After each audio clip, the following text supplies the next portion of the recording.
Let's go.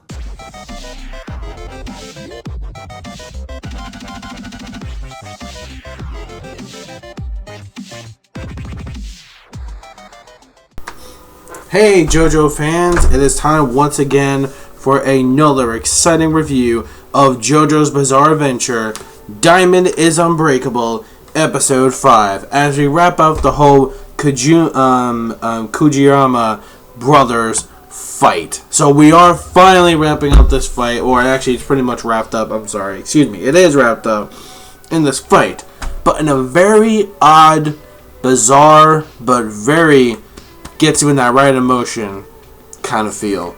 So yeah, wow, what an experience. What an experience I just watched, man. Oh my lord. Oh shit. Holy crap. This episode right here. Oh man. Definitely hit me with a lot of feels. I will say that. Well, besides the feels, besides the obvious of that, when it comes to the interesting of the episode, when it comes to like all these interesting factors, and when it comes to, you know, the main meat, the main ingredient, when it comes to the reason why they protect that bow and arrow, which I'll get to in a bit. Now we know why KEICHO wanted to protect those bow and arrows so much. So that way, he can find a stand user to kill his own father, because JOSUKE and Koichi, they both go up to like one of the main attics upstairs, and they see this green-looking, blob-looking creature, and they're like, "The fuck?" And this dude's wearing like a Coca-Cola, like a Coke bottle shirt or some shit like that. And apparently, that's the NOJIMURA'S brothers. Their father. That's the NOJIMURA'S brothers' father. That's their father. That's been taken over by Dio. Well, here's the thing. Their father pretty much sold their soul to Dio. Okay, pretty much what happened is that years ago that he only let Dio implant that little spud inside him was because he wanted to do it for the money. However, ever since he's been dead, apparently the spud has been getting like a lot more developed inside his own body, taking over his entire body whatsoever, because he wasn't really like an actual physical being where he can actually train his body for actual physical attacks and stuff like that. No, he just wanted to stand so that way he can get money, get rich or die trying, pretty much. And what happens is, after the spud was pretty much taken over, his body became exactly like that, a creature, like a really brainless creature, just going completely ballistic, not even remembering their own kids, just trying to put something back together. And apparently what makes this very touching and very sad in a way is that deep down he wanted to put the pieces together when it comes to his memory of him. We can't really say it in words because he's speaking like, so it's really hard to actually understand him. So what happens is basically, Josuke uses Crazy Diamond, and what happens is he restores the picture and he realizes, oh, that's my family, and it's starting to get to him. He's starting to break down. He starts crying and freaking out and shit. And it's like, holy shit! But it doesn't really matter because KEICHO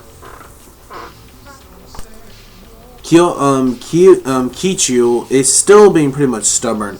And what happens is pretty much he still doesn't want to let go of that bow and arrow, even though Josuke says, like, don't worry, you can trust me. I can be the one to actually, help you guys out with that regard, to actually cure him for actually, becoming, like, not like this freak of nature. Like, he says no, he's being stubborn. Then all of a sudden, a stand called Red Hot Chili Pepper, and I know it's named Chili Pepper, but like I said, translations is because of copyright.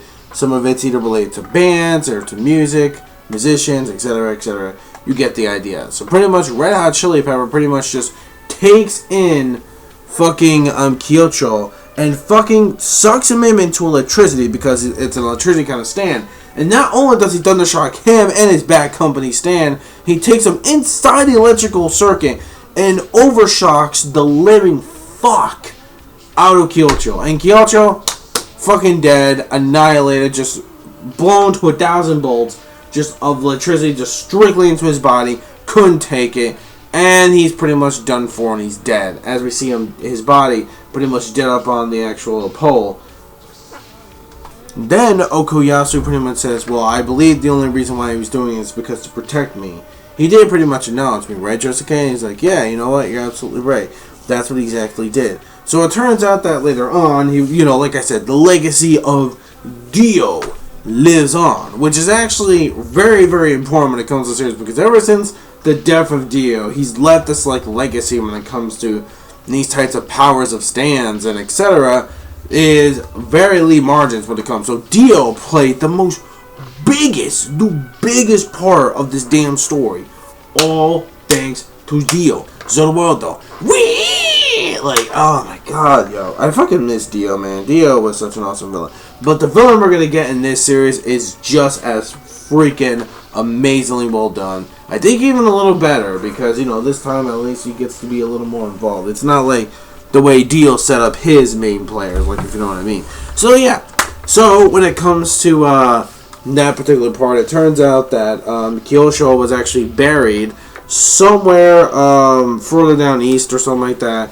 So at the very end of the episode, we see that Okuyasu has joined up with Josuke and became really good buds with him. So he's pretty much one of the new main characters that we're going to be getting in the series. So yeah, that's pretty much it for the episode. Overall, another very outstanding, solid entry when it comes to the Diamonds Unbreakable episode 5. Definitely worth it. Yeah, man. When it comes to JoJo, man, the quality keeps getting better and better and better when it comes to these episodes.